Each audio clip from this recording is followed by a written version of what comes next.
చంద్రబాబు నాయుడు ఆయనకు సంబంధించిన మాఫియాకు సంబంధించిన ప్రైవేట్ దుకాణాలను పిక్చర్లోకి తీసుకొచ్చేసినారు. ప్రైవేట్ దుకాణాల నుంచి ఏకంగా ఇలా మాఫియా కంట్రోల్ చేసే ప్రైవేట్ దుకాణాల నుంచి గ్రామ స్థాయిలోకి కూడా ఏకంగా ఆక్షన్లు పాడి మరి వీళ్ళకి సంబంధించిన కార్యకర్తలకు మాత్రమే నిర్వహించే విధంగా బెల్ట్ షాపుల నిర్వహణ కూడా వాళ్ళకు అప్పచెప్పినారు. వీళ్ళందరికీ మళ్ళీ ప్రొటెక్షన్ పోలీసులు ఇచ్చేట్టుగా బెల్ట్ షాపులకు ఆక్షన్లు పాడి డబ్బులు వసూలు చేసి ఎమ్మెల్యే ఇంత, పోలీసులు ఇంత, పైన పెద్దబాబుకు చిన్నబాబుకి ఇంత అని చెప్పి ఒక పద్ధతి ప్రకారం డిస్ట్రిబ్యూషన్ నెట్వర్క్ను మొత్తం కంట్రోల్లోకి తీసుకున్నారు. ఒక్కసారి డిస్ట్రిబ్యూషన్ నెట్వర్క్ను పూర్తిగా కంట్రోల్లోకి తీసుకున్న తర్వాత షాపులు నడిపే మాఫియా దగ్గర నుంచి గ్రామాలలో బెల్ట్ షాపులు నడిపే వీళ్ళ కార్యకర్తల దాకా మొత్తం మాఫియాను అంతా కంట్రోల్లోకి తీసుకున్న తర్వాత ఇల్లీగల్గా వీళ్ళ ఆదాయాలు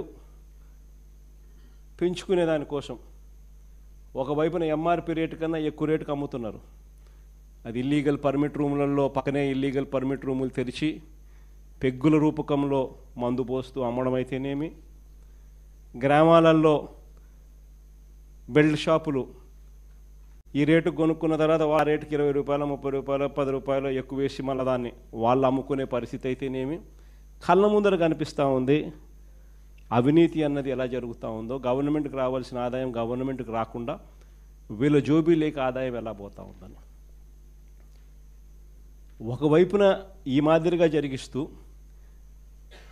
ఈ లిక్కర్కి సంబంధించి వీళ్ళకి సంబంధించిన ఎవరైతే డిస్టరీ వాళ్ళు వీళ్ళకి బాగా డబ్బులు ఇస్తారో వాళ్ళకి సంబంధించి ఆర్డర్లు మాత్రం ప్లేస్ చేసే విధంగా ఈ ప్రైవేట్ షాపులు వీళ్ళ మాఫియా షాపులు ఎవరికైతే ఇండెంట్లు ప్లేస్ చేస్తాయో వీళ్ళకి కావాల్సిన డిస్టరీ వాళ్ళకి వీళ్ళే ఇండెంట్లు ప్లేస్ చేసి వాళ్ళకి సంబంధించిన సరుకు మాత్రమే అక్కడ అందుబాటులో ఉండేట్టుగా కూడా తీసుకొస్తూ ఉన్నారు. ప్రైవేట్ షాపుల ఇండెంట్, ఆ ఇండెంట్ ఆధారంగా మందు కొనుగోలు చేసి సప్లై, ఆదాయాలు సొంతంగా ఇలా జోబీలోకి వేసుకునే దానికోసం ఇవన్నీ ఒక మాఫియా. సరే, ఇది కాస్త పక్కన పెడితే నిజంగా అన్నిటికన్నా బాధ కలిగించే విషయం ఏమిటి అని అంటే వీళ్ళ డబ్బు ఆశ అన్నది ఏ స్థాయికి వెళ్ళిపోయింది అని అంటే చివరికి ప్రజలు ఏమి తాగినా పర్వాలేదు, ప్రజలు చనిపోయినా పర్వాలేదు, మా జోబీలలో డబ్బులు ఇంకా ఎక్కువ రావాలి అన్న తలంపులే మోస్ట్ డేంజరస్ పరిస్థితి. అది నిజంగా ఆశ్చర్యకరమైన విషయం.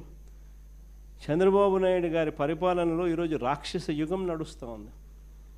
భయభ్రాంతులు చేస్తూ ఉన్న పరిస్థితుల మధ్య ఈరోజు పోలీసులు పరిపాలన సాగిస్తూ ఉన్నారు.